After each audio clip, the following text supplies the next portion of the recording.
হাত ধরে বলছি, আপনারা তার পাশে আছেন? আপনারা তার পাশে কে কে আছেন হাত উঠান।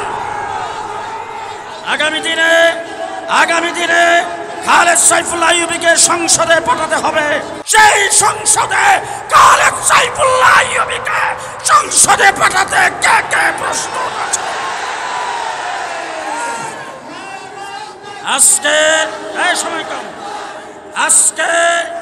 আজকে যারা এখানে এসেছেন, আমি আপনাদের কাছ থেকে শপথ নিতে চাই, আজকে থেকে আইয়ুবীকে এমপি বানাইবার জন্য মাঠে থাকতে কে কে প্রস্তুত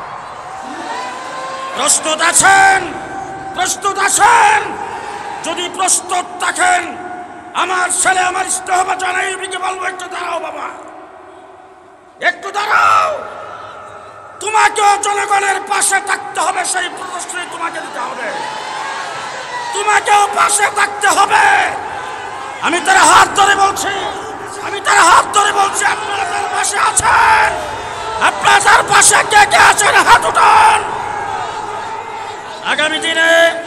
আগামী দিনে খালেদ সাইফুল্লাহ আইয়ুবীকে সংসদে পাঠাতে হবে। নাসরুম মিনাল্লাহ, ফাতহুন কারীব, ওয়াবাশশিরিল মুমিনিন। শেষ কথা, আগামীকাল বিকাল ৩টায় বাইতুল মুকাররম উত্তর গেটে আমার রাসূল সাল্লাল্লাহু আলাইহি সাল্লামের অবমাননার প্রতিবাদে হেফাজতে ইসলাম বাংলাদেশের বিক্ষোভ সমাবেশ ও মিছিল। খালেদ সাইফুল্লাহ আইয়ুবের নেতৃত্বে আপনারা কে কে যাইতে প্রস্তুত? আগামীকাল বিকাল ৩টায় মনে থাকবে তো? আপনাদের উদ্দেশ্যে এখনই বক্তব্য রাখবেন।